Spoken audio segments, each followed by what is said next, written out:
inside the 18. I'm Michael Magid, live from Hollywood, California. With me is Rutgers proud alum Saskia Weber. What is up? What's up? I'm wearing the RU colors, Scarlet Knights. I had to give a shout out today. But I love the fact that you were apologized up front. You're like, sorry, Amanda, like at UCLA, like I have to represent now. I did UCLA's, my home, my family, my team, but you got to remember where you came from. Absolutely. Speaking of where you came from, you got to remember the first major club you ever worked for. I got my Real, so I can't do this because it's the mirror thing. Your mic. My Real Socal jacket. Yeah, you couldn't hear me with the mic right there because we have director of coaching for Real Socal, Alberto Bru, otherwise known as AB, on the podcast. AB, I'm glad we finally made this happen, man. I know you've been talking every time we talk. You're like, I can come on the podcast, right? Whenever you want, I can make it happen. It is my first official live podcast, Mike. Really? Well, you got the background done. I love it. Yeah, I mean, that's a solid step and repeat. It's like, I feel like, is that where they do the official Real Socal press conferences post-match? Yeah. We got the DAs up there somewhere, right? I got to take it down. I'm liking it. It looks good. I was like, hey, Angel City, can I get a step and repeat for my podcast? We're working on that, by the way.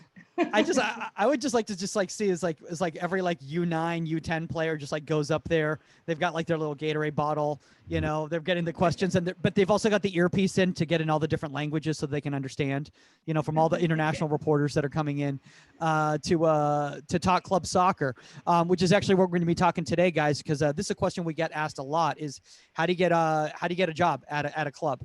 And there's a lot of misnomers on how that works. And I was like, you know what? The best way to do this is honestly to have a real DOC from a main super club in the United States to come on to kind of give us the honest feedback and the honest truth. But kind of, AB, before we kind of get into that, for some of the people out there who might not be familiar with you, maybe they live in I don't know, India or, Australia, and Real Socal's not as world renowned over there as it is here in Southern California. Why don't you tell them a little bit about your background and how you ended up a DOC out there?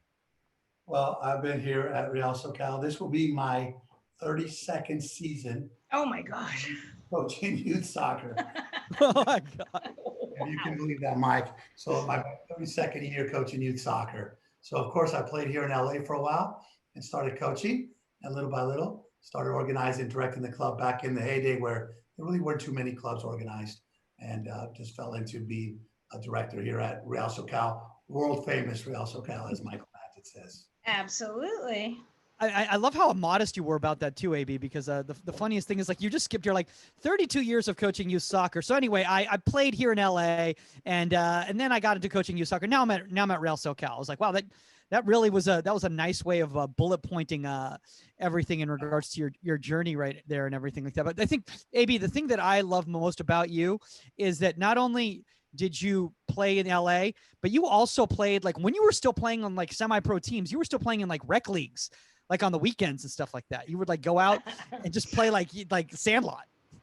I never really had coaching back then, and I would play as a kid, AYSO club, Latino youth league, Latino men's league. Whoa. I was on 6 teams at one time. I mean, getting it done. And nothing like game experience.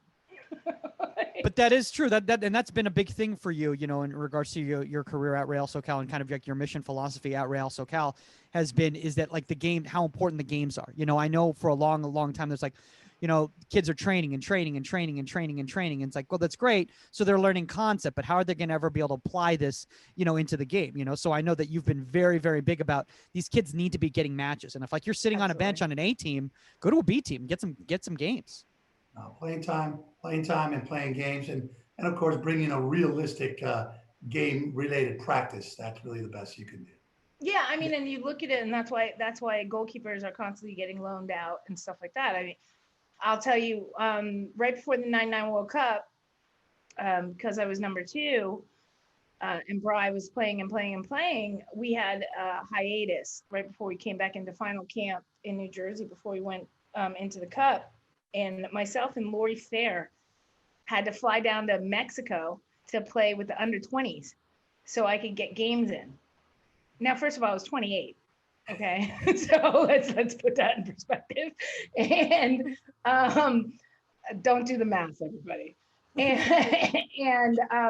it was just to got to get games in, and it's so important. I love it. It's so important.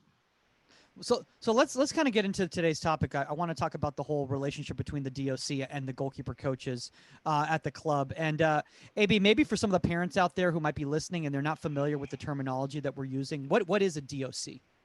Well, DOC is director of coaching, and DOC actually is kind of an old term, Mike, is now most our program directors, executive directors. We have a little fancier titles nowadays. Okay. So director of coaching, regardless, is my job here is to make sure that Real Socal runs well. We've got the right people, and we hire good people. Kids are on the right teams. They're treated well. Communication. We've got fields. That's my job at Real Socal, to handle most of the soccer stuff. And for any DOCs out there, we also dabble in quite a bit of non-soccer issues as well. Yeah, you guys have to handle a lot of the admin stuff, which is what where a lot of those. That's why you say program director as opposed to director of coaching now, because you're doing a lot of things outside of just the coaching realm, right? And of course, and the better clubs, the bigger clubs are going to have great support. We've got great support here at Real, as you know, with admin support and field support and things like that to make our job easier. But they are related, so sometimes you get field permits, you've got to get registration done. But my job is to make sure the soccer runs well at Real Socal. Yeah, but I don't think people realize that. Like, I think, to make it simplistic, I think that people sometimes think, okay, you're just a bunch of soccer coaches out on the field, like putting kids on the field, and that's the end of it. And there's so much that goes behind making everything happen that I do not want that job ever. No, a lot of hats. I've become an email writer. Like, my emails are like, people read them like, "Whoa, where'd you get this?" I'm like, "I wrote it." And so you have to write emails, and you have to do a lot of stuff. Yeah. So anybody out there, don't hire me for it. I don't want it. So let's talk about, by the way, I want to know, AB, like, what DOC got offended by the term DOC and like was the one that like started this like campaign to be like, What? hey, have you seen like the academy directors over in the UK? Like, we need to get a fancy title like this too, so that What it's like are you serious? I didn't No, see I'm joking. Oh, okay. Yeah, I was joking. The job became more encompassing than just the coaching part. Yeah, Oh, of course. okay. No, and like I said, there are most people I think are called executive directors now. Oh, That was kind of a executive. weird one for me, so I just stick with program director. Yeah, I was gonna say executive director. It sounds like you should have a suit on as you're out there. My favorite's like, I've seen club coaches that wore suits, and I was always like, you saw this, AB, right? You saw the club coaches that wore the suits? Not too many. I'm like, have you worn a suit in summer in Southern California? No, you don't want to do that. You don't want to do that. But now, what I do want to do though is I want to understand kind of like this responsibility that the executive director has in regards to the goalkeeping curriculum and the coaching selection. AB is because I think this is one of those things that like a lot of people, they just think like, oh, well, they're going to be hands off, and then they get frustrated when they join a club or they get hired at a club, and they're part of the organization. They're not an island, and I think a lot of goalkeeper coaches don't understand that.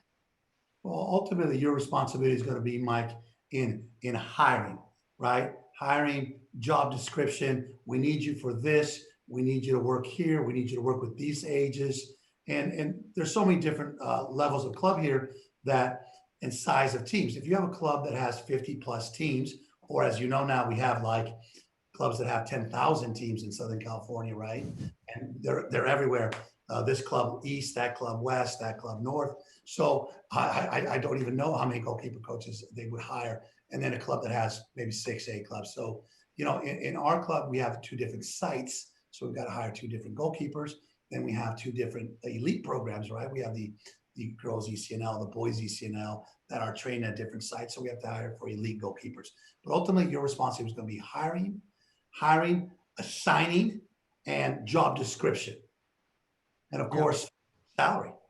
Yeah, but aren't you also dealing with making sure licenses are in place, making sure gosh, there's so much that, I mean, I came from a little small club, you know, LA Bulls. So, you know, and just watching what Mele and Kelly went through, like dealing with our little club and the amount of coaches and licenses and making sure like you had, you know, administrators per team and making sure of this and that and the other, like there's a lot more to it. Well, there's definitely some paperwork involved for the goalkeeper, as they have to be risk managed. Like, who is this person? Is that their real name? You know, Have you seen I some of swear the to goalkeeper? God, I'm really Saskia Weber. I swear. exactly. No, honestly, AB, have you seen some of the goalkeeper coaches on Instagram? Like, there should definitely be risk management put into place. There's definitely some paperwork, but again, you got to vet. The most important thing is hiring that right person. You know, one of the things that I've done forever is hire good people. You know, we're in your youth business, right? So people can know the game, be great teachers, but if you are not someone that is a good person, that's around kids, you know, you're gonna have a hard time being in youth Yeah. soccer. But that's my main job, hiring somebody that's a good person. Yeah. You know, Yeah, I love you just brought that up, because that was something that's never brought up when people ask me this question, is about that character element. And Saskia, I know you're huge on this, not just as in regards to just players, but just in regards to like hiring for any type of situation. You know, one of the reasons why you're obviously at UCLA is because Amanda does such a great job of just hiring good character people there.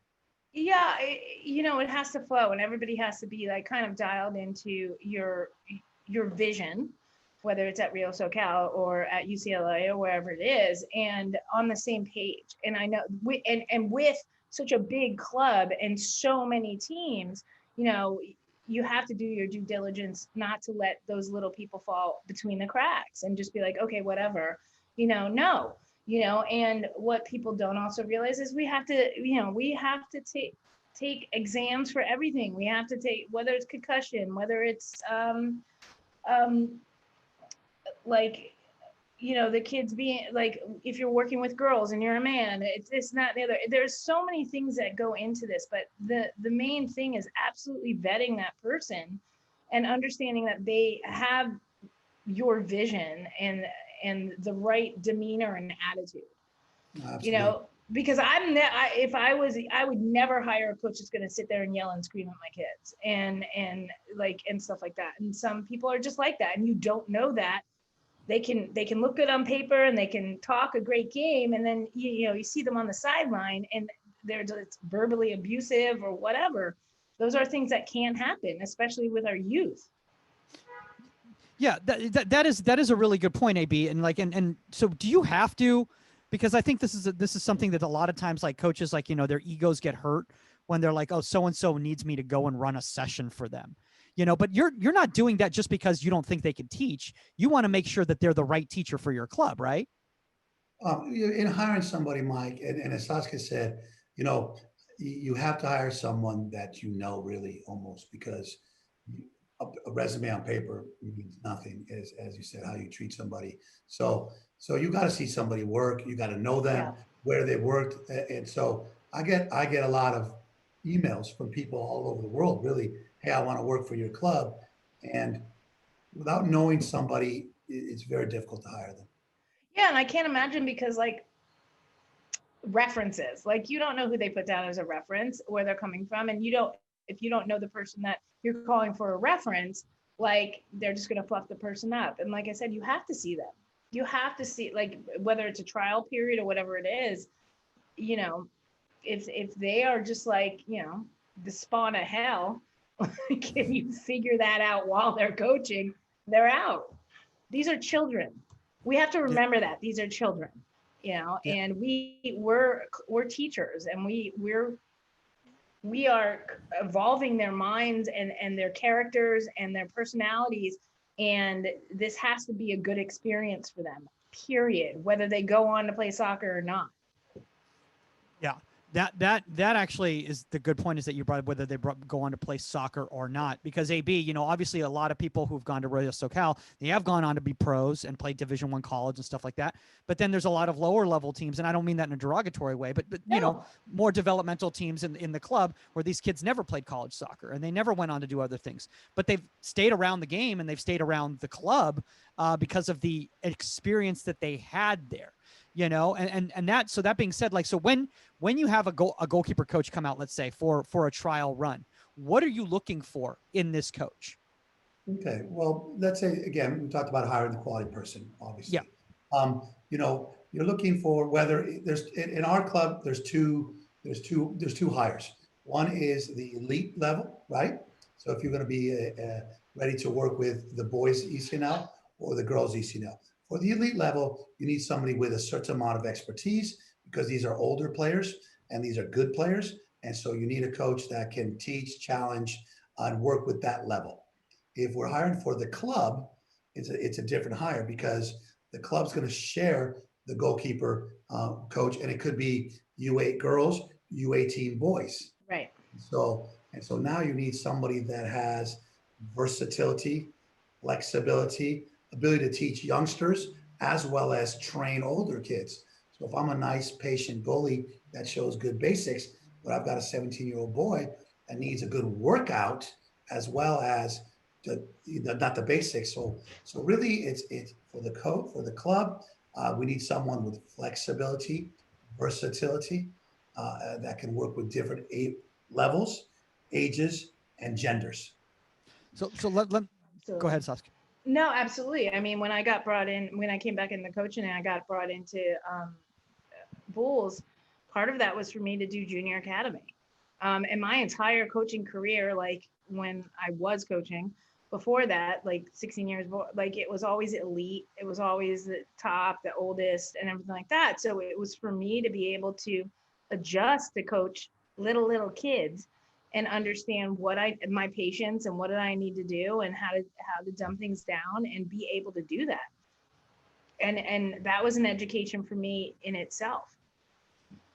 That I think is actually really, really difficult for an AB. We've actually had this discussion in the past when I worked at Real Socal, is how many coaches can understand the game and they can be very good coaches, but they don't understand the level and the demands of the level that they're coaching for. And therefore they either are coaching for not the game that these kids are playing, Right. or they're coaching based on concept. Like, I'll give a perfect example. Someone goes in there and, with your U9s is trying to put together the same session they did the U18 Man City Academy, and you're like, hey man, that's not what they need. And he's like, but this is a great session. It's like, I understand you understand. It's a very good session. I'm sure it's yeah, very but that clear. kid can't catch a ball. Exactly. Yeah. Age and level appropriate is huge. Age and level appropriate temperament is also important. So you're talking about age and level appropriate content, age and level appropriate material. Yes, a youngster needs to learn how to catch, how to move their feet, and then an older may need to know how to dive, where to position themselves, how to distribute, how to communicate to their back row, whatever it may be, and temperament as well. So absolutely, with a beginner, I can't go crazy on a beginner, but I have to be able to be positive, supportive, as still as pushing them to challenge themselves. Yeah, I think one of the things too is that when you're bringing up the challenging aspect is that, and I think that's something that as a younger goalkeeper coach, I didn't understand. A lot of times I would be running sessions based on what I thought a player needed at the time. But again, that I'm not that player, and you need to start understanding how to, and that's just the evolution of a coach in general, is understanding like you're there to serve the means of the player that you're working with. So you need to understand like what they need, and I think that's tough. AB, I know on your side on the hiring process, because you're like, it's not until you would start seeing them working with them consistently, a few weeks here, a couple months here, do you really know whether those coaches are connecting with the players, right? Well, since they're, goalkeeper coaches are unique, as you know, they're kind of working off to the side. And I always like to try to come We are around not working off to the side. Like, come on, baby. You're not putting us in a corner anymore. on occasion when you have 16, when you have 16. It's just a joke. So, I try to come around and make sure, and I always ask them, how's this goalie doing? What are their strengths in training? How are they doing? And I try to be the bridge between the goalkeeper coach and the club. Oh, this guy's working hard. This guy needs to work on footwork. This guy needs to work on that. And so we try to get a communication going to what their strengths are. As far as content, Mike, when we hire somebody, we trust them really to bring their abilities there. If our goalies are older goalies, maybe they're not coming off their lines as much, then we say, hey, look, how can you help them get off their lines? Their feet are not as good. Help them with their feet. Their high balls. So we kind of go back to them and we say, hey, we notice that our goalies are not, handling long shots well. And then the goalkeeper coach, I really kind of give them the autonomous content / curriculum. Yeah, you're not micromanaging. No, not the goalkeeper coach. I got to trust them. Well, here's one thing that's kind of a problem, and this is just in general, just in regards to club soccer in general, and it's based on the resources, AB, and it's it's not your fault or any other club's fault or whatever, but lack of field space, lack of times available, multiple teams training at the same time. I get this conversation from people in Europe all the time. They go, well, that's not how it should be done. U11 goalkeeper coach should be with the U11s from 2 to 4. And then, they should be working with the goalkeepers and incorporating and running it kind of like a college program, which it's just not realistic in the club game today here in the United States, right? Well, there are a million challenges. You mentioned them. Where they train, when they train, how many teams are training at that time. Is there space for the goalkeeper? Are there balls for the goalkeeper? You want them to be able to distribute, yet you got them in a 5-yard square area. Work on that. You want them to handle shots, but you don't have any space to work. Everything's inside the 18. So it's like resources are what it's all about, and challenges and trying to find the best space opportunities for these coaches to work with. Yeah, but I think the best way, I think, and it is a challenge. You're not in Europe where you're on a field where there's 10 fields on the field. We know the space that they have and stuff like that.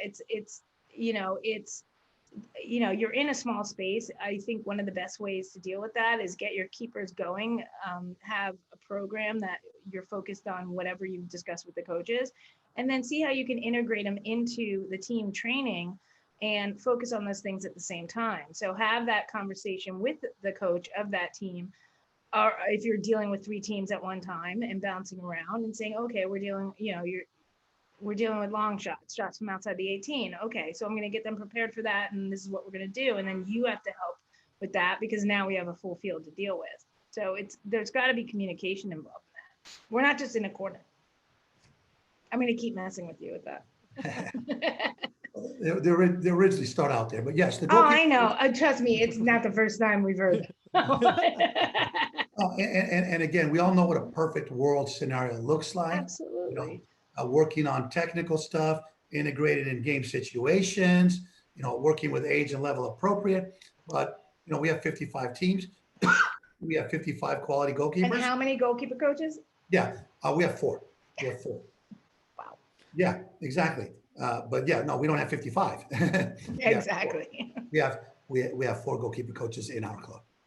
Now, AB, how do you work that out right there? Because a lot of clubs do it differently. some clubs are under the guise that they should have a goalkeeping director who handles the subsidiary coaches underneath them.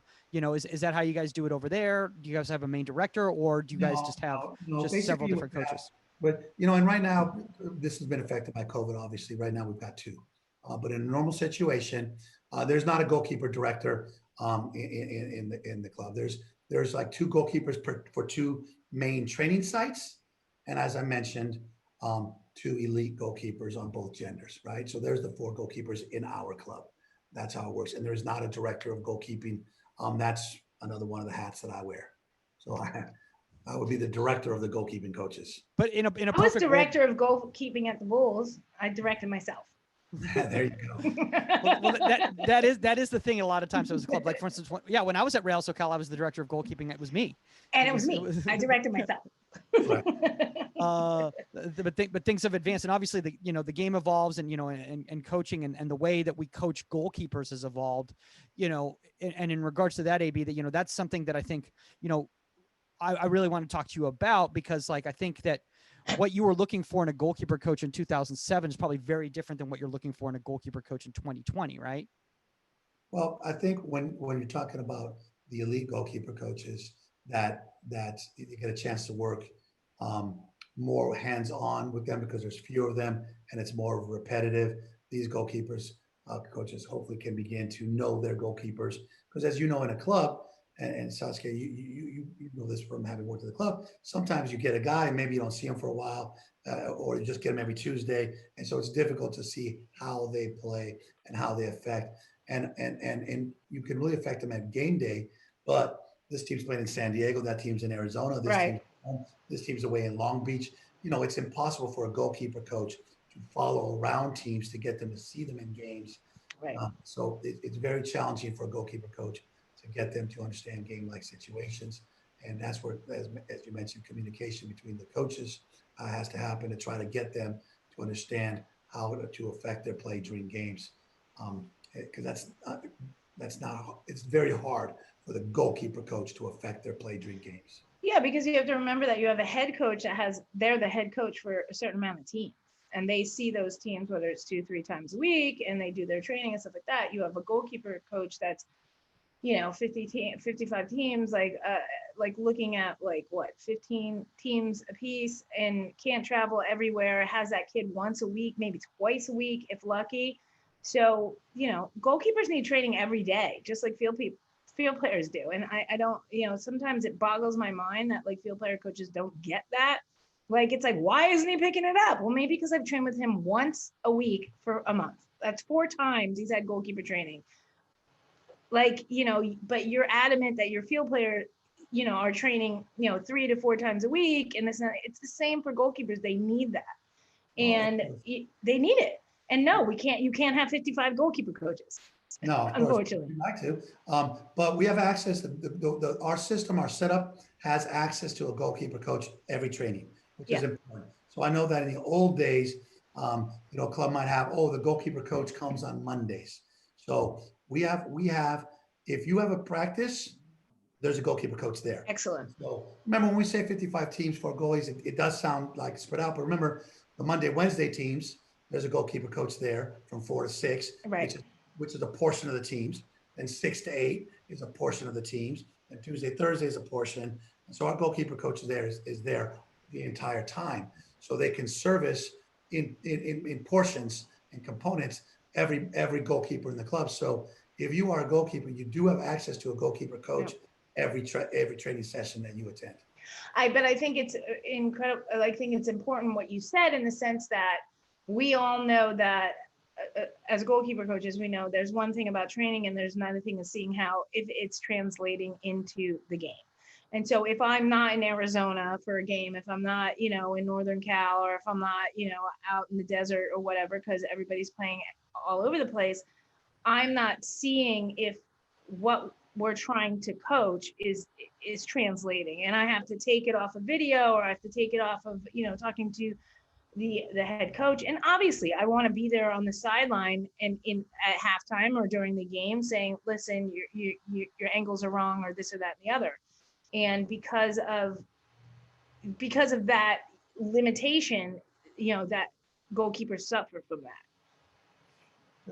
But on that being said, I think field player coaches need to get educated. I'm sorry.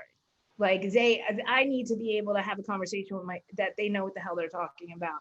And because I've had conversations with coaches and they've broken down a goal that came in, and then I watched it on video. I was like, you have no idea what you're talking about why that goal went in.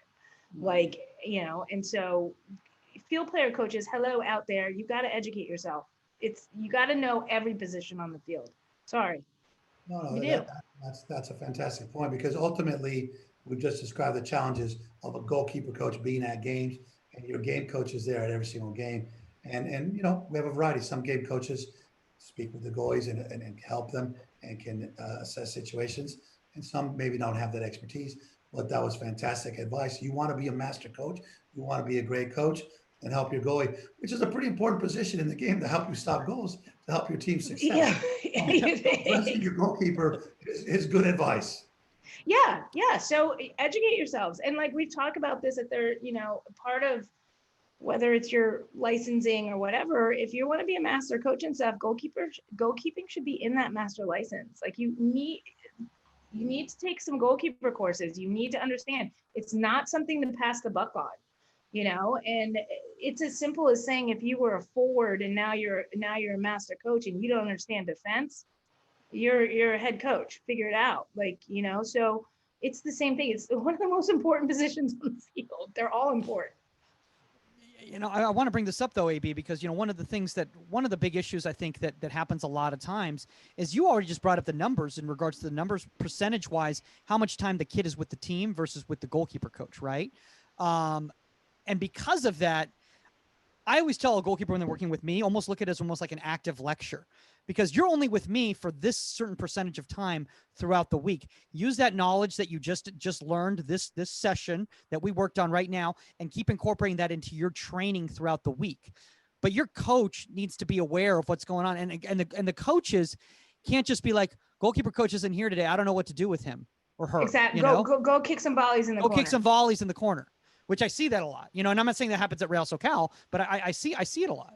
No, there's definitely a mixed bag. Now we're talking about the team coach coaching the goalkeeper, right? So there definitely is a mixed bag in how to utilize them. As you said, Mike, what do? If I'm working on shooting, then I love the goalkeeper to be there.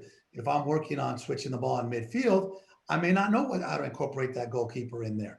At the younger ages, I love for our goalkeepers to just go into the practice, because in today's goalkeeper, they've got to be good with their feet. Yeah. And the best way to incorporate young goalkeepers is with their feet. And I actually believe that young goalies should train quite a bit with the team, because what happens most of the time when they become 14, 15, they're pretty good. Now they've got their coordination and bounce behind, but guess what? They're bad with their feet. And now we need them at 15s, 16s to be good with their feet. So incorporating the goalie in practice, of course, by the team coach is a no-brainer. But there is a mixed bag on coaches and how they use them. Yeah, and I always say this. I love my keepers to be incorporated in rondos and everything like that, because, hey, you got to be good with your feet. What do you do 90% of the time? Distribution. You're not pulling the ball out of the upper 99% of the time. You're distributing. So you've got to be good, and your team's got to be comfortable with you. But at the same time, field player coaches can't set up shooting drills that blow my keepers back into the back of the net. It's like ridiculous. Like, okay, let's do near far slot, or let's do like power finesse. And the balls are like hospital balls, and you're blowing the keeper into the back of the net. Like, who is that benefiting?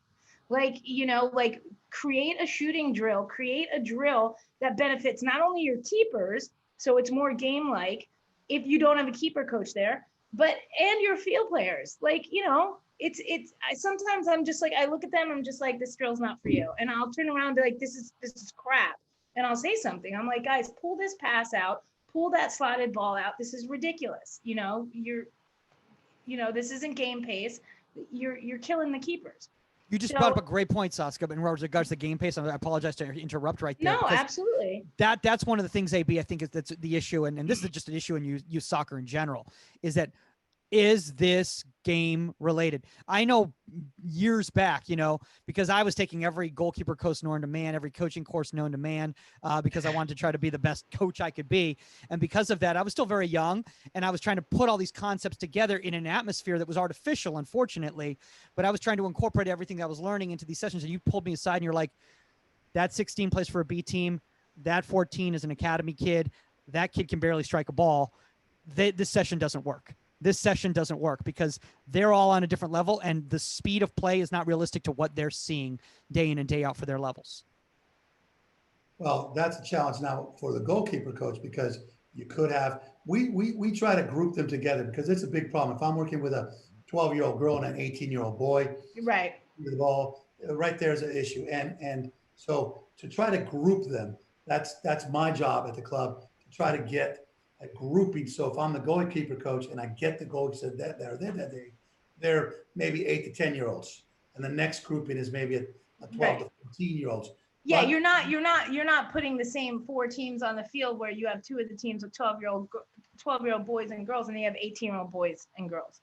Like no, you can't, and you can't. no, and not only for the goalkeeper, which you discussed as a no-brainer. If I'm an 18-year-old boys team next to an 11-year-old girls team, I don't have a scrimmage opponent. I can't borrow a player. We can't mix in if we're absentee or Down whatever. a player. Yeah. So exactly. If I need a player for a scrimmage game, so we have, again, my job to try to put what I call development partners next to each other. So if the 14s trains next to the 15s, if they need a goalkeeper, bang, I can borrow yours and it works. And obviously the goalkeeper coach has that challenge of trying to have like-minded, but it may not work that way. And all of a sudden he finds himself with two different levels. Yeah. Yeah, but that's one thing, and I want to get to this question that Ultra Alvarado just had in the comment section. He's blowing up the feed. Yeah, he is blowing up the feed right now. But AB is that, I think parents need to understand that it's not like a slot, because I think a lot of times parents think it's like a slot, like goalkeeper training. It's like, oh, well, I can't come to the 4, I'll go to the 6, Oh my God. because so-and-so has clarinet at 4. So we'll have them come at 6. Because it's the same thing. It's like, because they think it's like going to Build-A-Bear. It's like, well, I had a 4 o'clock appointment or a 6 o'clock appointment. It's the same thing. It's the same thing, right? It's the same template, right? Yeah, but it doesn't work that way, because at the 6 o'clock you have 18-year-olds and Exactly. 17-year-olds. But they don't at the get 4 o'clock you've got like 10, 12, 13-year-olds. It's not the same thing. Parents need to hear that, though. Parents need to hear that. And of course, because no one's going to enjoy in a training session where it's not a good match. But that's where the goalkeeper coach kind of has the contacts of all the players, and he has his own communication. Like, hey, I can't make it. We offer this. Another thing that we offer is if you train on Monday, Wednesday with your goalkeeper coach and your team, you come on Tuesday, Thursday and train. So some kids, they come, their little sister has practice that day. They live nearby. They just want more. So again, there's access to goalkeeper training. But yes, it has to be in the right slot, the right sort of age appropriate timing. Well, we also discussed this I think last time we had our podcast, in that there is a way to, depending on if it's not too broad of a difference, there is a way to still train that keeper that can only come on Tuesdays, and they're with the older kids, and maybe they're not at that level, but there's a way to talk to your players that are working with it to deal with it. And not everything is just blow the kid in the back of the net. Look at who you're shooting on. Let's keep it in their bubble. Take a little bit off it. Work on your technique on where to place the ball and stuff like that. And we can train little Gracie and stuff, even because this is the only time she can come. So that's on the goalkeeper coach as well. I mean, it's not something you want to deal with all the time, but it is something that you can adjust to. No, that's a great point. We found that people do gravitate towards their times that work and find their way to the right ones. Yeah, of course. So Art's saying this right now because this is obviously the big and AB, I know we're having you on here for and getting all kind of like the salt that all the goalkeeper coaches want to throw at directors, and we're like, well, we have a director on, let's just throw it at him right now. But warm up is one of the biggest pet peeves that goalkeeper coaches have when it comes to team coaches, especially at the younger ages, the shooting drill, at the warm ups, and just. He says, I can't understand the finishing as part of your game warm up for the starting keepers. I put my backups in for shooting and have the starting continue to work with me or our third string keeper. Thoughts? Well, sorry, you go. Go ahead. First of all, if it's your part of your warm up, you don't need a keeper in. Just have them finish. Put 2 small goals in the goal, or do whatever you have to do. Like make a zone that put a parent. But no, you don't need a goalkeeper. Just work on their striking of the ball, the contact that they make, the proper contact. If this becomes a part of a training session, no, like you make sure, like I can tell my players, granted it's UCLA, but I can tell my players, train the keeper. And what that means is I want you to strike a ball inside their bubble. Like, let's warm up the keepers. And that technically focuses on the shooter as well, because I'm not just saying just blast the ball into the upper corner. I'm saying now I need you to pick an area. I'm telling you the area you have to serve this ball into. You have to strike this ball in this area, and you have to have the composure and finesse to do that. Train your keeper. And they do it, and they'll come up and they know that they're not putting the ball lower upper corner. They're training their keeper. So there are ways to deal with that. Yeah. Just saying. Well, look, game preparation is always going to be an issue with parents because, hey, they didn't do this or they didn't do that. And, it's very simple. Prepare your team to play the game. Your goalkeeper is part of the team. If your goalkeeper likes shots, give him shots. If he doesn't want shots, give him shots. If you feel your team needs shots, make sure your team takes shots. And there's no magic formula. I've coached 32 years, as we've said. X amount times 12 months times X amount. I've had 10 million different warm-ups, and a good warm-up does not guarantee you're going to win the game by any means. Just like a bad warm-up does not guarantee you're going to lose the game. And so get your team ready to play and figure it out, whether you have the second goalkeeper, someone else in goal. Sometimes if the goalkeepers are doing something on their own, I stand in goal because to give them the reference of where the goalkeeper is. No one particularly loves to shoot into an empty net, right? So standing in goal gives them a reference, but get it done. But preparing your team to play is not a mystery. It shouldn't be too difficult. Get your team ready to play. Get your goalkeeper ready to play the game and get going. No, and I didn't realize it said game prep. And I would tell you this. I said, we take our goalkeepers through game warm up and stuff like that, and then they get in and whatever, like, the forwards are doing wall passing to work on their shooting and stuff. And your goalkeepers are kind of like not on point yet or having a debacle, like, let them get through it. But you have to kind of recognize that. And I'll pull I'll let, they'll be done shooting or something. I'll put my goalkeepers in and I'll do a drill to get them on point. I'll be like, all right, we're going to do rapid fire really quick. And I make sure everything's within saving range just to get their mentally their side on point after they just had a bad warm up or something, just kind of refocus them and stuff. But Art, just pull them back, just do that, and take that time. Yeah, there's no cookie in my book. There's no cookie cutter warm up that you sprinkle onto your players and they're ready to play. Get them to do the elements that they're going to do in the game. And I don't even call it warm up anymore. It's game prep. We're there to play a game, prepare to play the game, get ready physically, mentally, technically, and go. Absolutely. Maybe actually, it's funny that you said that because one of the reasons I was bringing this up is because years back, you told me one of the number one things about warm-up is warm-up has nothing to do with the actual activities you're doing in the warm-up. Warm-up has to do with you getting into the mindset of playing the game.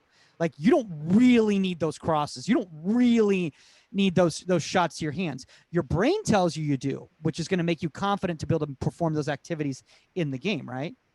Well, again, I'm going to prepare to play a game. So how do I have to get prepared? I have to get prepared physically. I've got to loosen up. I've got to get the blood flowing. I've got to get limber. So be prepared physically to play. I got to get prepared mentally. I got to get focused. I got to get motivated. I got to get sharp. How long does that take? Well, in a master player, 1 second. Marty Lloyd out here, bam, she's ready to play. So that's something that the players need to do. They can flick a light switch, but youth players need to learn, and they do it over time. So you got to get ready physically, and you got to get ready technically, handling a couple of shots, catching that ball, feeling good, as Tosca said, feeling confident for your goalkeeper. Absolutely. Get your goalkeeper confident before the game starts. The last thing you want them doing is dropping balls, getting the top net, thinking they can't make saves. Get your goalkeeper confident. Sometimes when it's a young goalkeeper, I like to do it, as she said, in the bubble, get them confident, throw it right there. They're confident. And oh, what a save. Amazing. She's ready. What a play. Yep. You can't score off her. You can't score off him. And then whistle starts. So, yeah, again, to me, no mystery to get ready to play. Very easy to prepare for your game. And, the activities that you do or the rituals that you do have no bearing in it. Are you ready to play or are you not ready to play? I don't think lining up the bags in alphabetical order has any.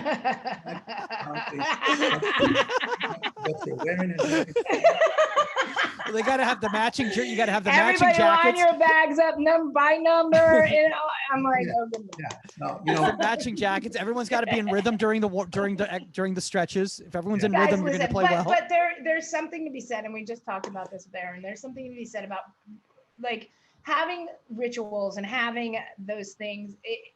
It's not that the bags lined up in a certain order are going to make you win the game. It's getting in a mindset, and it's if this is part of your process to focus here, then that's part of your process, and so like, if your water bottle has to be like tilted on its side to the left, then that's what it has to be. But that's more up here that you're just focused on the game. And I never allow my keepers to walk off a field before a game without making a save, period.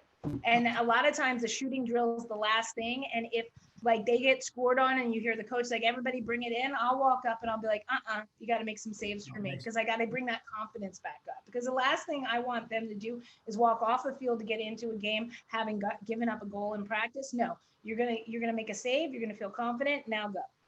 Makes a lot of sense. And my philosophy is, can you win the game in warm up? No, you cannot win the game in warm up. Can you lose the game in warm up? I do believe you can. You're not there. You're messing around.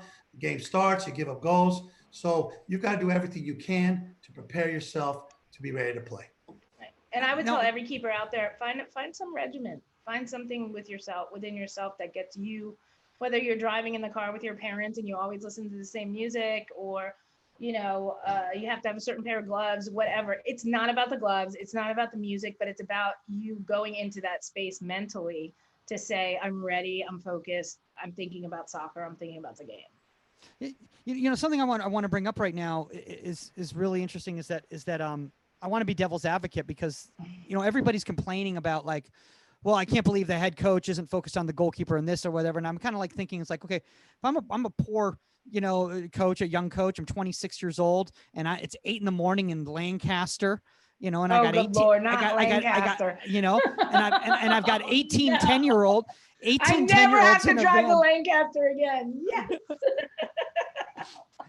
I have 18, 10-year-olds, who've just been brought up with their parents, who are just setting up their chairs and getting their coffees and getting their Starbucks and everything like that. And I gotta put this all together. And we just drove all the way out here. It's hard. It's really hard. I know for these coaches, I know it's really hard for you to go like, what does this kid is quote unquote a little bit different than all the other players. How can I make this warm up special for them? How can I focus on them? Because you got all these other things that you got to focus on at this well too. And I think that kind of comes back to the resources issue that we come into, the resources issue. And how can goalkeeper coaches, because it's a two-way street. I hear goalkeeper coaches all the time go, they just don't communicate with me. Head coach never tells me what I want, what they want. It's like, I don't know what that kid's doing, but they never go over to that team, to that 12s team, and go like, hey, man. That's on the goalkeeper coach. Exactly. Because how's Katie doing? What's she been up to lately? This is what we've been working on in training. Is any of that working? Like, Hey, by the way, goalkeeper coach, you got 1 kid, 2 kids per team. That coach has 20. Mm-hmm. So, take a moment. Oops, excuse me. Take a moment and go ask the coach how Katie's doing, and how her game was if you weren't there, and what they need to work on and stuff. Like I said, the field player coach has 20 kids and you have 2. And I get it that you may be stretched between multiple teams, but still, let's add that up. Okay. So let's say you have 20 teams. That's 40 kids. Let's say that coach has 3 teams. Well, that's like 60 kids. So, take your time and figure it out. Sorry. Yeah. No. And I think AB was smiling a little bit right there, because I think, it is something that people need to kind of see it from the other person's perspective. I remember there was a situation with me years back at a club where I was very offended that this one team coach would never send me their goalkeeper. It's like, I thought they had something against me. No, they were so focused on their training sessions. Mm-hmm. They never thought about the fact about sending me over. Because I had that problem. Yeah. Then it wasn't until I went over there and they're like, I didn't even know training was happening. Goalkeeper training was happening at this hour. I hate when they say that, though. I'm like, all the goalkeepers on the entire field are over here except yours. So even if you don't know, if you just look, all the goalkeepers are over here. So just send the kid over. All team coaches are weird animals. That always sounds like a cop-out if they don't know, Absolutely. especially since they were over there, and they probably received 10 emails about the club. And Yeah, exactly. Got to remember the parents, but filter something. into this. Always. Yeah, yeah. AB, one thing I want to know though is because I think nowadays with like the modern goalkeeper coach, especially with talking to the coaches in Europe, all the academy directors that we talk to over there, they're very big on that. The goalkeeper coach needs to be an assistant coach now, and I know obviously at the elite levels, you're talking about your goalkeeper coach is working almost like a college coach, like a college assistant, where they're warming up the goalkeepers, they're doing some activation movements with them, and then they're training, quote unquote, the goalkeepers in the activities with the team, because that's what's required. That's what the demands are at that level as we're preparing them for college. Like, is that the direction that you want to see all youth kind of coaching going? Well, that is 100% the ideal situation, but you're never going to have a one-to-one. Impossible, right? So you're saying now I have one coach per team, so I can be at that team's game, that team's practice, work with that team in game-like scenarios during the training. So if you were going to go to that, you'd have to go one-to-one or 1-to-3, 1-to-4, 1-to-5. Even that is multiple coaches. And what does that mean for multiple coaches? You have to have multiple salaries and you have to have multiple incomes Yeah. for that. And does a club have that amount of money? No, that's very difficult.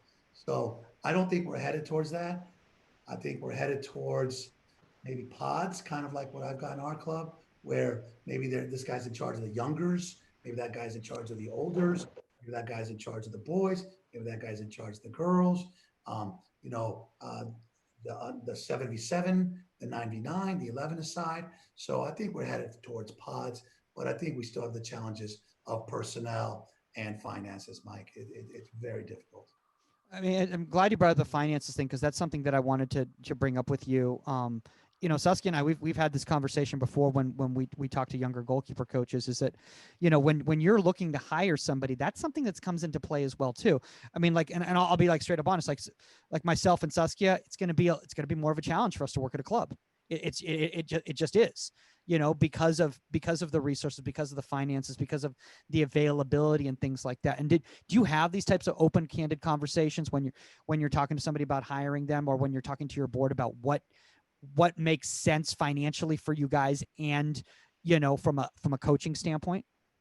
Well, look, hiring people is what are you going to pay them? So, everybody wants to know, what am I going to get paid? So it's very important, to pay a good salary, to pay a fair salary, even to pay a better salary if somebody's more qualified, or you want to keep them there, or you want to compete. And so it is a lot to do with economics. Um, you know, Salaries from a club, people pay into a team. Let's say you got 15 players. They pay X amount into a team. What does that go towards? It goes towards your coach, the fields, the running. So where does the goalkeeper coach come into that, right? Because if you can't take the money out, so you got to take it from the club, from the bulk, and how much can you afford off that bulk? Right. So salary is very important to pay somebody fair. And also, as you said, Mike, a lot of goalkeeper coaches, they have to weigh, if I do private lessons, I make X amount on Monday, X amount Monday, and how many sessions can I run? I could run 2, 3, 4 sessions, and I could run a Monday, Tuesday, Friday. So how much money am I making? And this club wants to pay me this. Right. But what am I losing? I may be able to get more money as a private coach than working And for that's a a club. fact. And unfortunately, that is a fact, because you sit here and, like, depending on who you are as a coach, you're like, all right, so this club is taking up in the evenings because kids get out of school and that's when we're training and stuff. So this club is taking up like 3 days out of my time, 4 hours, so 4 hours 3 times a week. And if I have those 4 hours open 3 times a week, and I instead have a private, you know, depending on what you're charging the private, those 3 days, and on the other days, like, I can double my salary. So it's like, am I going to take this and be a part of the club, or am I going to do private? Because if you're an established person, and make twice as much money. And so it is a hard place to be in. Trust me, I've been there. It's a hard place to be in. I'm so damn loyal that I was just like, whatever. I love coaching my kids in club. But the reality, like, kicked me in the ass at times as well. It was just like, what am I doing, economically?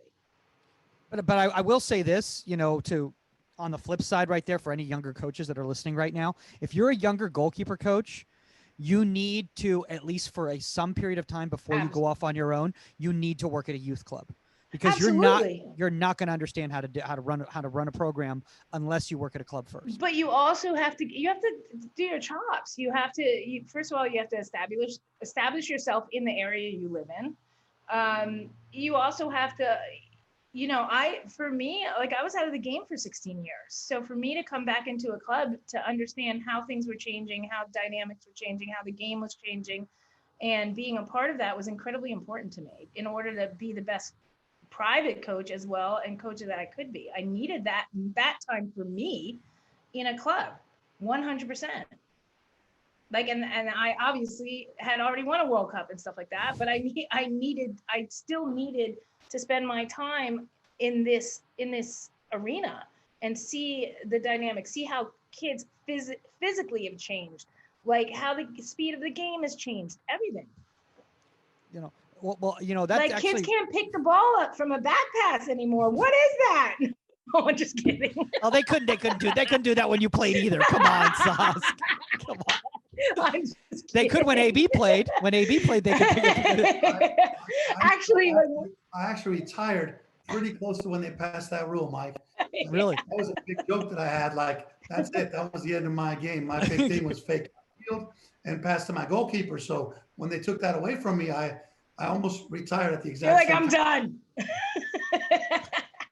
That is a really good point right there in regards to the pass back right there, and just bringing in, and also obviously now one of the rules that I absolutely love personally is the new goal kick rule in regards to, you don't like it?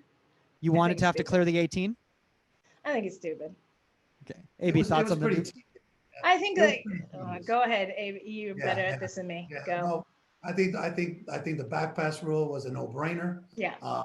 Even though, again, I made pretty much a career killing out games with the lead by, again, faking upfield and playing a goalie and compete. But it's a great rule. I think the kickoff rule is a great rule, that it was tedious that it go back. And I thought it was tedious that the goal kick, you got to get out, and then the goalkeeper steps in, and that person was in the box. So I think they both make the game better. Okay. I think my thing with the goal kick rule is more, I don't think anybody's kind of figured it out how to do it well. Like I watch it and then there was that one where you pass it and it was you kick it in the air and somebody heads it to you, and now the keeper going to have it in the hands, and people were tweaking it every which way, and I was this is a debacle. So I think that until I see it more smoothly executed, I'll be better with it. It will get there. It will get there. It's a good rule. The rule, speaking of rules, the one I don't know why they have not changed it is, if I take a throw in and I don't get it on the field, right? I got 18,000 square inches of area and I don't get it on the field, I get it back. It's the most ridiculous thing ever. It's so stupid. You have 120 yards that way and this and you can't throw the ball on the field. Yeah. No, I have a great story about that. There's a player that used to play for UNC and the national team called Rita Tower, a great, amazing player. And she used to give us goalkeepers on the national team so much shit if we shanked a punt or something, right? And she'd be like, I just don't understand. You don't have any pressure under you. How can you shank a punt? How can you shank a side volley? What? And so she goes to take a corner kick and she kicks the corner kick out of bounds. And I'm like, you've got 120 yards that direction and you still kicked it out of bounds. You're on the end line. I'm like, you're on the end line. All you got to do is go that way. I'm like, so don't talk to me about shanking a punt right now. I'm like, if you're going to screw up a corner kick, at least get it on the field. Right. Imagine if you shanked the corner out of bounds and they said, no, go ahead and take it again. Do it again. Well, that's what they're doing with the throw-in, and that throw-in's got to go. Absolutely. You lose possession. I agree with that. AB, to get back on topic right here, I just kind of want to ask you, what are some of the mistakes that you've seen goalkeeper coaches make when they start working at a youth club? And you can just name me. You can just say everything I did. Well, with you, I think you took up too much space in the refrigerator when we went to Las Vegas, Mike. And I couldn't put my food and drinks in Were there. all his juices in there? Yeah, all his All the what- supplements and everything. oh, when you bring it back from the food. Oh, the takeout. Yeah, no, not the takeout. The leftovers. Oh, leftovers. Leftovers. So I go to put my thing in the refrigerator, and there's like leftovers take with the plastic covers, and there's no freaking space in the refrigerator. So I'm like, what is this? It's amazing what pisses people off. Yeah, The funniest thing is, Sauce, because then the next thing I found out, I get it, I get an email from AB. It's like, I just don't think it's working out at this club. I don't know what to tell you. Mike, Take your leftovers somewhere else. I'll tell you the funniest story about that, Mike, is so we're in Las Vegas for regionals, and we're there for maybe 4, 5, 6, 7 days. So we've gone to, California Pizza Kitchen, you name it. And so each time, for whatever reason, Mike's unable to finish his food. Oh, he's back, little. and the leftovers have those big plastic things on them. So they're taking up a decent amount of space. So you got Monday, you got Tuesday, you got Wednesday. Oh, You're like, when are you ever going to eat these? You got Olive Garden, you got CPK, Exactly. you got like Exactly. So when I got in there wasn't any space. I think I bought a Gatorade, and so I went to put it in there. So I got a little upset. But my 9-year-old son was there, and I'm like, Magid, what the hell's this? So I'm in full game coach mode, bossing my team around the regionals. So I'm bossing everybody around, and so I'm get this crap out of here. And so my son is there, and so he for years he'd go, Dad. Remember that time you yelled at Magid for the fridge? He just loved that was so funny, Dad. So he just loved that.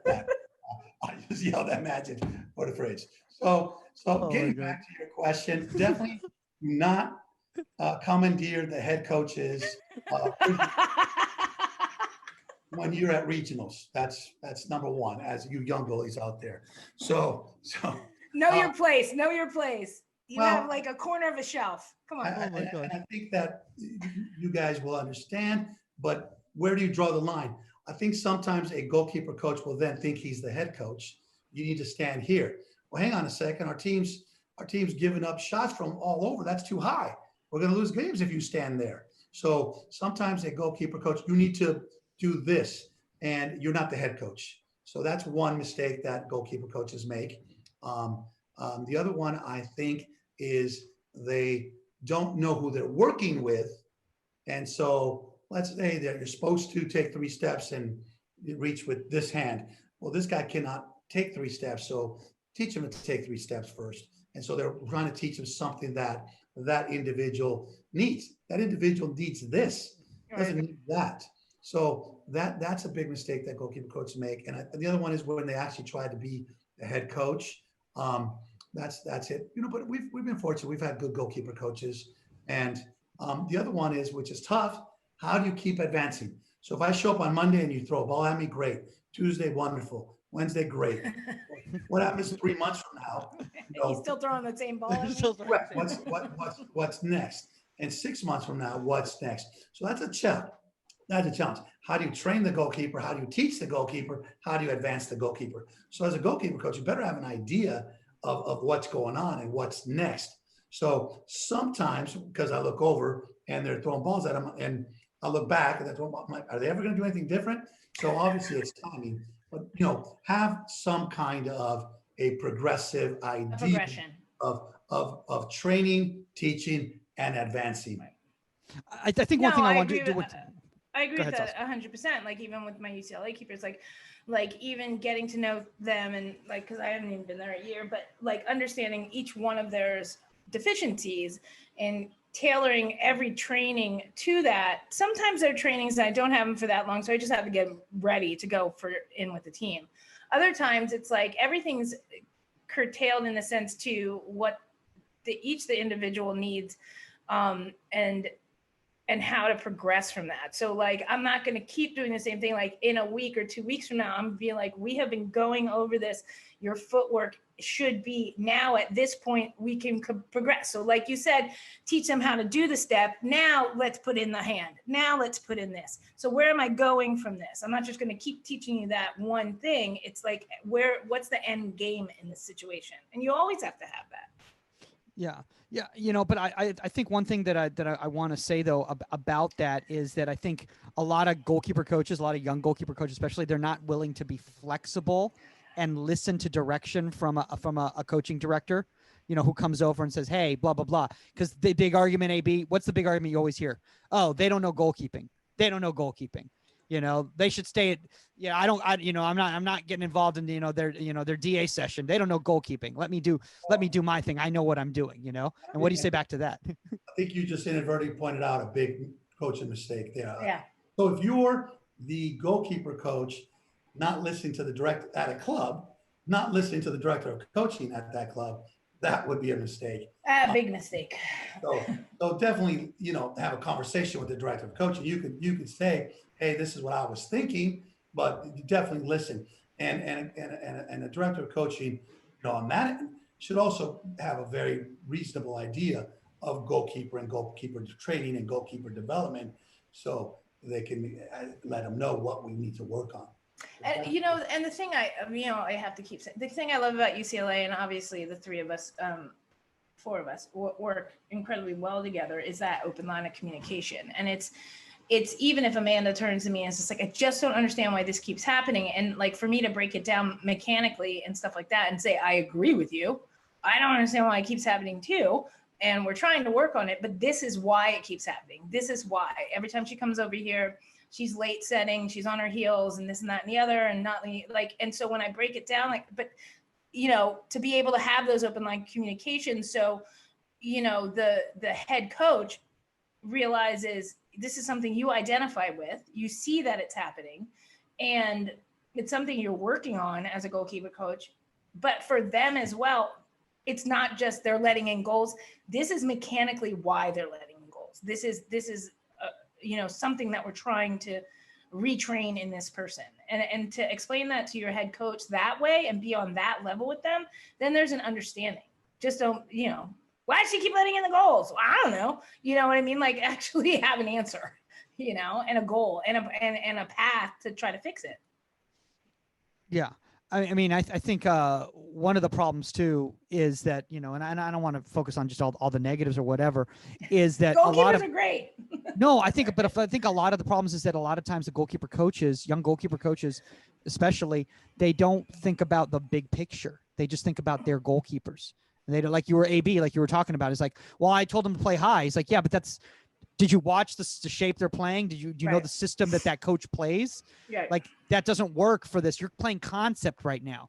You're telling this goalkeeper, and this poor 11-year-old or 12-year-old is getting thrown into this game. And he's saying, well, my goalkeeper coach tells for me to be high right now. It's like, yeah, but look where they are. Look at where your team is in relation to where your goalkeeper is. Like, you need to teach them to understand the game. And that's a big problem. And I think it's getting better as we get more into it, and especially with just the more content that's out there. But a lot of goalkeeper coaches out there need to educate themselves. I mean, Saskia, you even brought this up. It's like that was know the game. Knowing the game is the number one thing that goalkeeper coaches need to educate themselves on. Right, and you get the respect from the head coach knows the game. They know the game. They might not know the mechanics of a goalkeeper, but they know the game. And like, even today we played a full scrimmage and stuff. And I wanted to go take a baseball bat and beat the hell out of a garbage can afterwards. But to stand there with them and watch like a fundamental breakdown that even one of our defenders was having on the weak side, and the way their body positioning was, and keep like just not having the vision. So no matter what my goalkeeper was saying to watch the weak side, they were shutting themselves out. They couldn't see what was behind in the back. But to have that discussion and say, watch this, watch what so-and-so is doing, watch, no matter how many times Kelly says this, they just aren't getting it. And so, and to have that group discussion, and be part of that, understanding the game. It's not just what my goalkeeper's doing, it's what the defense is doing, and being able to be a part of that, what the midfield is doing, what the attack is doing, the communication from your goalkeeper should be during that time. It's all encompassing, and understand that your head coach probably knows it better than you do too. Maybe not from a goalkeeper perspective, but she understands it. So yeah. AB, anything to add to that lovely rant? As we talked about, we kind of went full circle. We talked about the head coach knowing a lot about the goalkeeper situation. Now we're talking about the goalkeeper coach knowing the game. So it's just full circle, obviously, to understand the game, to be able to help teach these players how to play it better. So is that something now with the modern game? Like if you're like, let's say like when you hired me back in 2007, are you looking for somebody that has a very different knowledge base now in 2020 than you were looking back in 2007? Like, do they need to be more game savvy? Not necessarily. I mean, like going back to the qualities that a club director of coaching is going to look like. If you're amazingly game savvy and maybe you were a fantastic player, that's not on the top of the list. How we started, your flexibility, let's start with it. That's your character. We talked about that. Number one, your professionalism. That's it. Okay. Also, are you a hitman and there, like you punch the clock, you arrive at 4 and leave at 5, and then you're gone? Or do you care a little bit about the kids that you're working with and the coaches that you're working with and the club that you're working for? Okay. Do you care about that? The expression I learned, if you hire people that don't believe in your cause, they'll work for your money, right? And if you hire people that believe in your cause, they'll work for your cause. And our cause is, improve and create better soccer players. So do you care about that? Or are you just there punching the clock, getting ready to take off so you can go make more money on privates, right? So those are the things that we're looking for. Can you teach all levels of goalkeeper? Can you improve our goalies? Can you train our goalies? Because let's face it, a goalkeeper coach at a club is going to train them 90-10, 80-20 versus Right. game. It just is. Yeah. No, it's a good point. Yeah.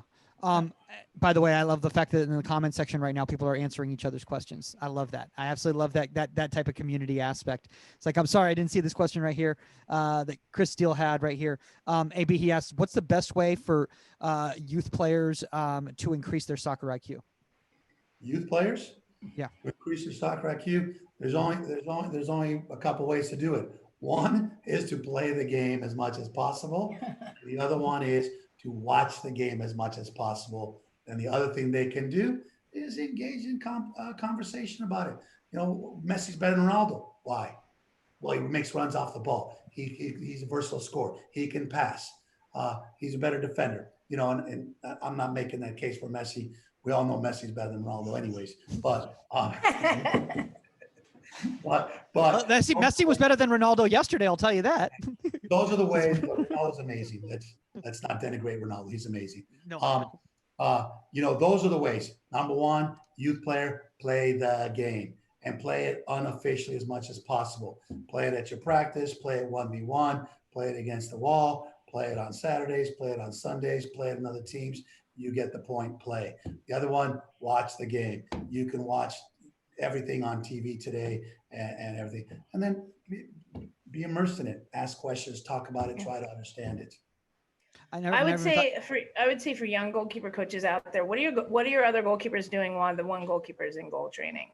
Like we've all been there where they're all talking in the corner, they're doing this and that. And I'm adamant about you're going to learn as much watching the keeper in front of you that's going through a drill as you are when you're in the drill. What are they doing right? What are they doing wrong? See their footwork, watch this, learn from that visual.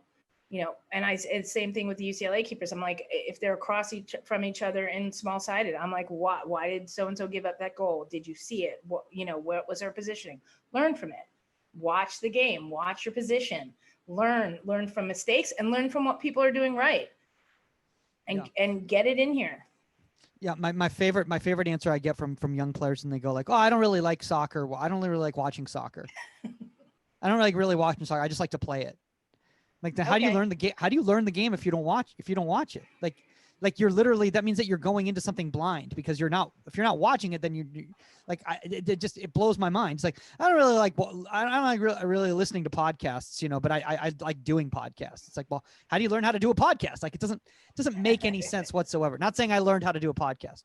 Still working on that. By the way, AB, I think the situation you were talking about with all the leftovers right there. Now I understand why. No, now I understand why Omar never played at Real Socal. Why only his sister played at Real Socal though, right? Correct. Yeah. So how did you never get the brilliance of Omar Zini to come to Real Socal? He had to slum it at LA Galaxy. I think it's because I was in Orlando with him last year, and he did the leftovers thing. He put all the leftovers. I promise I'll never leave leftovers in the fridge. Into the mini fridge. Well, he was always looking at ice cream trucks. That being said, AB, thanks for taking all this time. Honestly, I think this has been a really great conversation that I think has been really necessary for a lot of coaches and you know, head team coaches also to hear as well too, because it's one thing for goalkeeper coaches to be talking about this. It's another thing to hear it from your perspective, you know, because you're coming from it from a different point of view. If anybody out there, if they are looking to get hired at a club, not necessarily Real Socal, but like, what's your advice to any you know, young goalkeeper coach that's looking to try to get a job at a club? One, reach out, and number two, show up. So let's say I want a job at Club X. Number one, reach out, email that director so he knows who you are, and that the director may or may not answer back, but he knows, oh, that was Mike. He's the goalkeeper coach at Santa Monica High School, and he played at UCLA. Okay, so reach out. And number two, show up. So you know where these clubs practice. Show up. Hey, where's the director? Hi, I'm Johnny. I'm a goalkeeper. Oh, wow. Because what do I think about you? Two things right there. I think about you. You want it. You care. So those would be my two pieces of advice. If you want to work at a club, contact and show up. Yeah. I mean, I love how simple you made that, because I think that's one of the show up thing is awesome. Because I think, you know, a lot of coaches out there need to get out of this fear bubble. And this just goes not for just goalkeeper coaching, but any type of job hiring, is that, like, if you come somewhere and you show the initiative that you want to meet the people and you want to have desire and you're confident in yourself, like, people are going to respect it, whether they have a position. The worst thing you can say is like, oh, we don't have a position right now, but I'll definitely keep you in mind for the future, or I'm more than happy to help you find a place that works for you, you know? Well, if you do that correct, you know, chances are, you know, people call me up, hey, do you have a job? And I tell them, it's my job to make sure I don't have a job opening. Okay. So that's like a classroom going on Monday and there's no teacher in the classroom. It doesn't work that way. But youth soccer is very dynamic, and there will always be a need for the coach. And that kid that played at UCLA, man, he looked good. He talked to me. I know him. And in meeting a person, you're going to find out, oh, I played with, I know such and such. Then you can check in. Maybe you played at the high school where one of my friends is the coach. Oh, hey, how is Johnny? Hey, listen, man, John. We had a coach that came from a youth club from Southern California. I called their youth coach. They didn't know that coach was working. That person is awesome, AB. I love that kid. If you can find a way to hire that kid, hire that kid. And I did, just because the reference from a friend of mine who's been in this a long time as a youth club. So that getting to know someone, then they can meet you and say, you know what, I like this person. They're number one on the list, or they're number two on the list, or they're in the back of my mind, in the front of my mind, whatever. Yeah. No, I mean, I agree with that. And if you have, I have honestly one more question, and if that's totally cool with you, AB. I'm just in shock you graduated from UCLA. As I mentioned, this is my first podcast, and so I'm loving it. It's not a problem. My last question. You like what I said? I know I did. Mike, I did. Okay. I'm just gonna leave it. We'll have to talk to Juan about that. Okay. We have to leave it right there. I was gonna say, oh geez, now I just lost my train of thought. Oh, what is the responsibility of us as private coaches when it comes to the youth club game? Because I think that there's a lot of a disconnect between private programs in the goalkeeper coaching world, at least sometimes, and youth club soccer. Some people look at it as a slap in the face to their coach that their kid is working with a private coach on the side. You know, some people say, well, what, like, if we're doing our job right, would these people even be in business? Like, so what should this relationship be? Well, with everyone, number one, everyone's going to have a different take on everything, right? So you could have a negative connotation, as you just said. Oh, they don't believe in me. They don't trust me. You could have the other one, if this kid is trying to get better and wants to work hard and cares. So people are going to have a different connotation. I think field players / goalkeepers is a different situation. Personally, I believe that field players do not need private lessons, should not take private lessons, and should play the game and go to a practice where you're going to interact with decision making and offense and defense and transition, which can never ever be taught in a one-on-one situation. So as you can tell, I don't really believe field players need private lessons, and I'm pretty sure that I can rattle off 18 million great players this world has seen that did not take private lessons, trained very hard. Goalkeeper is a different situation. I would look at it as a goalkeeper as someone that wants to get better and is working hard on their game. So I would look at goalkeeping as a private lesson would be good. The problem you're going to get is when you have a goalkeeper coach working with a private coach that they like and trust, and that private coach is giving them something that's different. And I've seen that. And that's where you're going to get in a little bit of trouble. But I don't see it as a slap in the face or lack of respect. I see it as if this kid wants to get better and is working hard on so many aspects of goalkeeping: catching, footwork, saves, getting up off the ground, diving, reaching. So I think goalkeeper should work with that. Just would be tough if the goalkeeper coach is telling them to do X and you want them to do Y. I think when I've run into that problem, it's more that to explain to the kid that goalkeeping is a gray area. Like we've talked about, like the spin move, as opposed to just kicking up. It's what works for that individual player, and finding that gray area. I don't care that Jamie's working with Ian. I'm sappy she's training her butt off. You know what I mean? And I don't want to drive up there. So I'm like, love you, Kim. Just saying. I'm like, love you. I'll drive up anytime you want. But it's exactly, it's that they're getting that training in, and you have to be humble enough to say this person's getting that training in, that kid's committed and they want to train and they want to get better. And whether I'm that club coach, goalkeeper coach, and they're doing another coach on the side, that's fine. That's fine. But if there is a major disconnect in the training styles, then maybe have a conversation with what's so scary. Have a conversation with their private coach. Say, why? What's your philosophy on this? Why are you teaching them that, and I'm teaching them this? Let's figure this out. What's so scary about that? Have the conversation. There's no there doesn't need to be any arrogance, or you're right and they're wrong, or they're right and you're wrong. And recently, I've not come across too many situations. I think in the old days, a lot of goalkeeper coaches were maybe trying to do too much, and now I really have not come across that very often. Yeah. Where a goalkeeper trainer is only benefiting the goalkeeper. Yeah. I think the philosophies have kind of melded so much that we've seen that nobody's too far askew. You know what I mean? I think there's become a very fundamental, basic goalkeeping style and philosophy. And, we're kind of all on the same page. Yeah. Because that was really the main question I have is because a lot of people argue, and this is a big argument that came the conversation that happened at convention in Baltimore, which Saskia, I know you were not able to grace us in Baltimore convention this year. I know you've got the PTSD from convention still, but and AB didn't go to convention either, so don't worry about it. AB, you weren't at convention, were you? Because I always had a demo. I went to Baltimore and Philadelphia back to back. And then I said, enough of the East Coast for a little bit. Me and you, we're I had to demo everything, and it was like a rug laid on cement, man. It was I was out for months after that. But the conversation that happened there is that are we doing a disservice to youth club soccer by specialized coaching, or is club soccer not doing the job right, and that's why we exist? Should we exist? And AB, it sounds like what you're saying is that both need to exist in order to provide the proper outlets for young goalkeepers.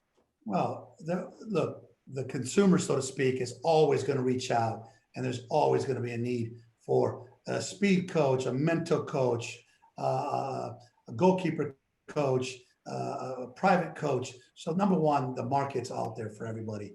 And so I don't have anything against any private trainers whatsoever. And I think that just because someone's doing a private trainer does not mean their club is being neglectful in any way, shape, or form. So I do think that especially in the goalkeepers, private training coaches are probably accomplishing a lot and helping these kids quite a bit. Yeah, absolutely. Well, awesome, man. I mean, we've almost got an hour and a half. I mean, it was just really great. I just had so many questions. I just wanted to keep indulging right there. But AB, if anybody there, they want to reach out and they want to know more about Real Socal, what you guys have offered, COVID safe, free environment training right now, all of that sort of stuff, where's the best place for people to contact with you? Well, it's super easy. ab@realsocal.org. There's your first stop right there. Love it. Yeah. And just reach out, guys. Just reach out if you want to find it. When people complain to me and they say, I don't know where to, I don't know what club should my kid play at. Like, can you find my kid a club? Well, first of all, it's not my responsibility to find your kid a club. You know that, right? Like I'll help. I'm more than happy to help and everything like that. But again, just reach out. Remember, guys, contact at insidethe18media.com. That's the number 18. If you have a guest suggestion or a topic suggestion.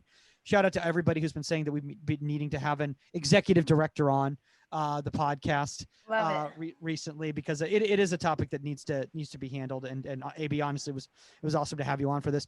At Goalkeeper Podcast on all social media platforms. I think I'm starting to get better from my kidney stones. So I think I don't jinx it. Knock on wood. That's all the time on Inside the 18. At Saskia. Oh my gosh, geez Louise. All social media. See how quick he forgets about me? Whatever, Oh my Mike. gosh. At Saskia _Weber. You have no room in my fridge. Oh my God. All right, guys. Thanks for having me on, Mike. As always, anytime. Thanks, guys. Thank you. All right. Later, AB. All right. At Saskia _Weber on all social media platforms. That's all the time on Inside the 18. We are out. Later, guys.